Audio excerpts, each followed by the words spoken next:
Good morning. This morning I'm out here. It's Saturday and I am pulling my beans, green beans and bush beans. And this is what's left of this little plot. This is the third canner full I'll have of these beans. Let's just take a look at the rest of the garden. It's not really a lavender, it's a lavender-like plant. I can't remember the name of it. There's lettuce that needs to be pulled. It's bitter. And there's my cattle panel with a little bird on it. The sunflowers. And then there's a huge sunflower on this other side that hasn't bloomed yet. It's getting ready to. And down through here, beets. Beets are next. Here's a broccoli plant that I let go to flower. You see the flowers there? And that will draw in lots of pollinators, and I let it just have its space. That bed right there has 5 tomato plants, counting this little one here that's coming along well. There's humongous onions over there. There's basil, but the beets are next on the list. I'll have enough to make probably, I'm thinking 6 pints of pickled beets. Over in this bed where I'm pulling the beans, they're good neighbors. The carrots have some beautiful carrots. I plant very thickly. I don't know if I'll ever change that. I doubt it because I'm 77 now. Doubt that I'll ever change it. Don't care about changing it actually. And I like to produce lots of food, but I produce plenty. This garden produces plenty with my taking care of it. Have some really nice candy onions that are growing down through here that are about ready to harvest. I've been giving a few away actually. You see the dill reseeded itself all over my garden beds, including this bed right here. This bed has 2 tomato plants in it and a glorious blackberry plant. Isn't that pretty? When I get over there, I'll show you all. It's just amazing the number that's on it. So this bed's about finished. My quandary with this bed is, what do I put in here where these were? First thing I'll do is amend the soil. Our high's supposed to be 83 today, so I'm out here at 7 o'clock doing the picking. And I'm going to go in and can these beans. So I don't know if I'll come back out and do any more. The beets were on my agenda, but I don't know. We're supposed to have 1.85 inches of rain, and we're under flood watch after 1 a.m. We've been blessed with good rains, but there's been lots of spin out storms on radar above us this year. When I say lots, I think 3 times in my small area. So over there's the potato patch, and let me tell you, the red Norlands are delicious. I pulled one plant a week ago, and I fixed them with peas out of the garden. I fixed them with, I baked one, and I think I chopped some up in another, like cut them up in quarters in another dish. When I actually start pulling them and harvesting them, I will show you. On the right are the red Norlands, on the left are Kennebecs, and then I have a huge grow bag of Kennebecs. Let's see, I always use all of my potatoes up. Well, I didn't. Last year I had some small ones, and you should have seen how cute they were. They just look like this mad scientist production with little eyes and roots going everywhere. The borage has drawn in the bees, just like I hoped. There's a bee coming by me to see what I'm doing. Oh, somebody's mowing. I have volunteer green beans. They're Cherokee Trail of Tear beans going up both sides. There you can see of the cattle panel. So I'm going to finish off these beans, and then I'll show you more of the garden. Show you this. I just pulled a bean plant, and it reminded me. Last year, next to this bed, right here, I had a big grow bag, and I had canna lilies in it that I'd bought from a nursery, and they were like just the bulbs or tubers or whatever they grow from, I don't know. this year, and I let it go to seed. It dropped seed here. Isn't this beautiful? This canna lily, this little zinnia may not do anything. I put volunteer zinnias any place I could find them because they were coming up in the pathways, and I love zinnias. So I have zinnias all over this garden. But anyway, I'll pull this guy and I'll feed this guy here because I want this canna lily to be a beautiful shining star out here, even though these green beans have been. Now look here, you see something's been eating the top off my beans, which gave me the decision to go ahead and pull them. This is the third canning of them, as I said.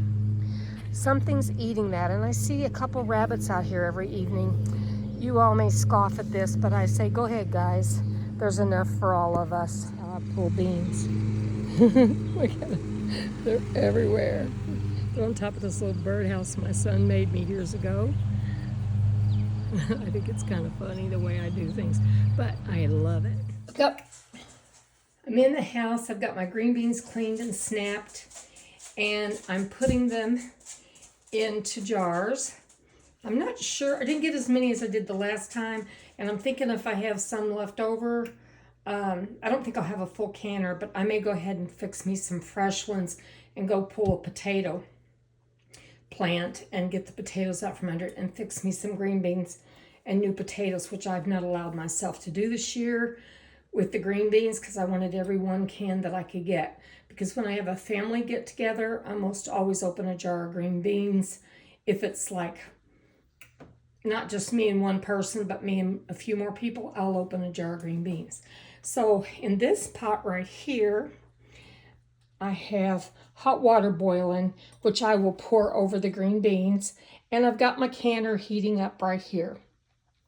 And I put about almost 3 quarts of water, maybe not that much, down in my canner. You follow your canner's guide or your guide to your green bean making. So I've got everything. I've got an assembly line process going on. And I'm going to finish loading up these jars and go at it. Well, I had enough left here that I made a decision that I deserve some green beans today. I really want some green beans today with new potatoes. So I'll let them boil down, and then I'll, when I say boil down, I mean until there's still water covering them, but they're starting to look like they're cooking well.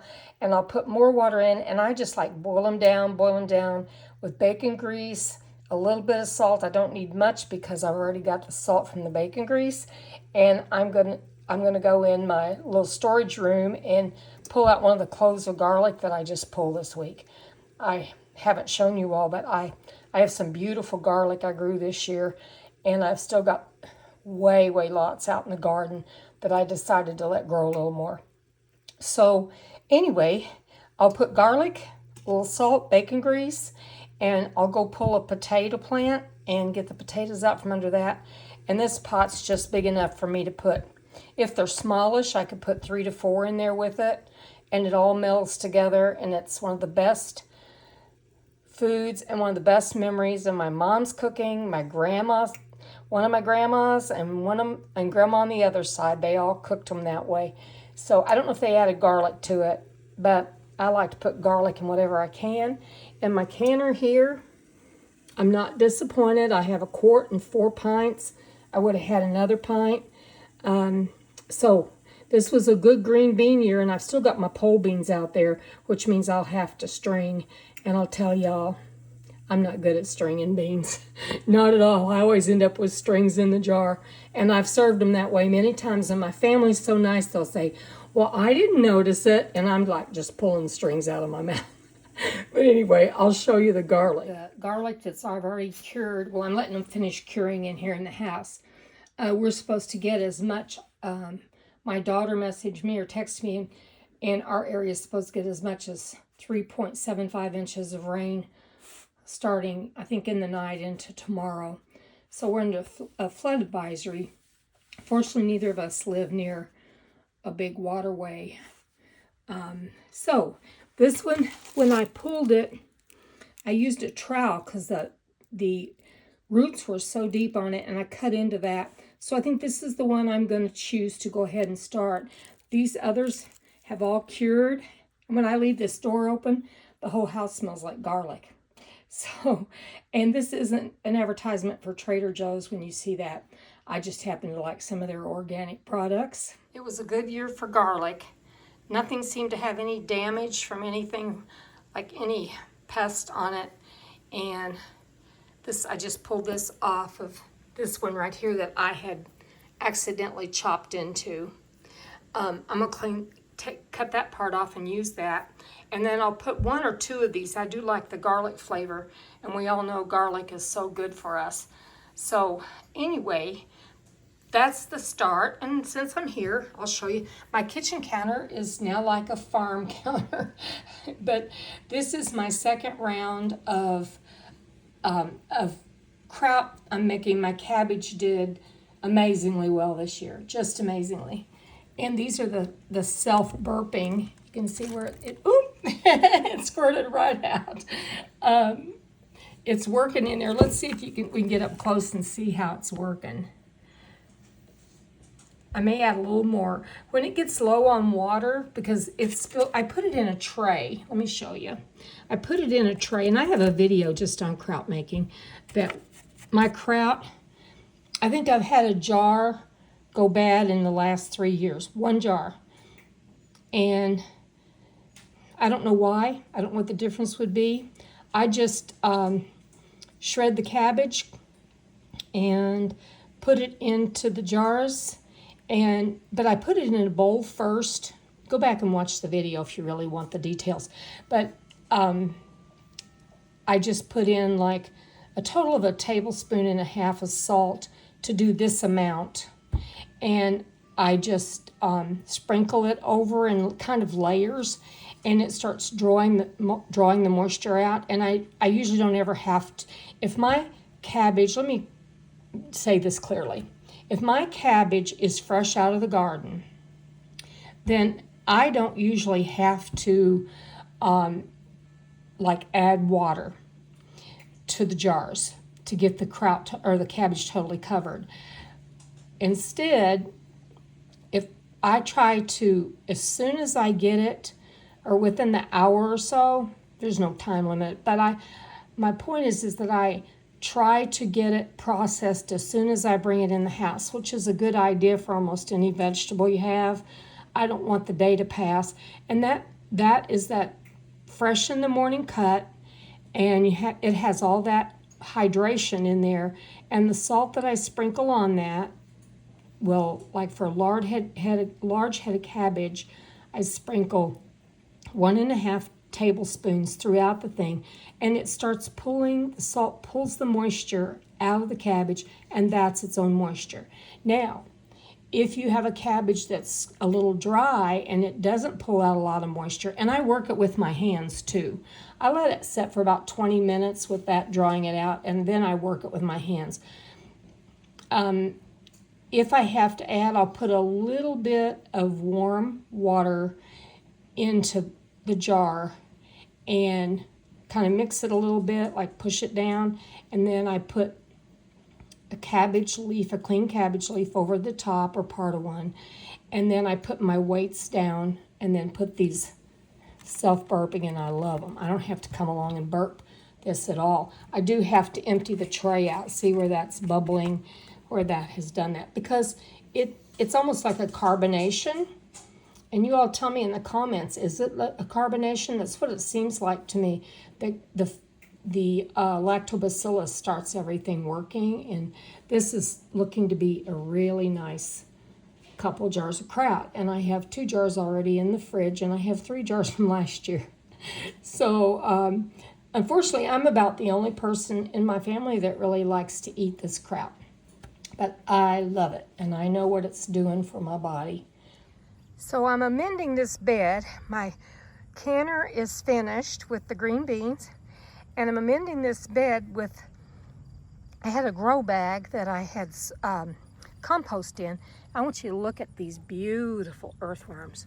I'm gonna be real careful and treat them really good. Hi guys, look at you big old things. Aren't they beautiful? Here's some, they're smart, they're diving in. I'm gonna make sure they get in under this, but this is compost, and boy, is it good stuff. There's a place in central Missouri called Bluebird Composting, and that's where I get my compost every year, because I'm living, and the way I live here, I really couldn't much do compost unless I did one of those tumbler kind of ones. But anyway, I'll be back. I am at my little potato patch. This is a 4x8, and then you can maybe see in that grow bag right over here that those are Kennebecs. This row right down through here is Kennebecs. And these are, I'm going to pull a hill of these. These are ready to pull, but I'm going to let them like almost totally die back. With the red ones, you don't really have to worry about, I mean, they're ready when they start dying like this. And I even start, a couple weeks ago, I told you I started getting some, but I want some for my potatoes. That's what this is about. So we'll see. So far I got this many, and I should have more compared to the other plant that I did, so I'm going to get my shovel. I'm having to do this because I don't have my tripod out here with me, so I apologize. Okay, this is a pretty good haul for one potato. Let me see, 1, 2, 3, 4, 5, 6, 7, 8, 9, 10, 11, 12, 13. Okay, there's 13 that was under that one plant, and it had some of these. Let's see if I can find an example. Well, there were little baby ones growing, little bitty baby ones. I thought I kept a few. Yeah. They were still growing, even though your plants will look like they're really dying back and you think they're done. They will go ahead and keep making. They may not make anything big after a certain point because we're all getting close to July. But anyway, I've heard said that one seed potato should produce, or it's a really good outcome if you get 10. So I'm going to count these. 1, 2, 3, cut that in 2, 4, 5, 6, 7, 8, 9, 10, 11, 12, 13. So I exceeded what I thought. I fed these a couple times with an Espoma all-purpose fertilizer, granular, organic, and then I also fed them with this fish emulsion. And then we've been blessed with really good rain this year.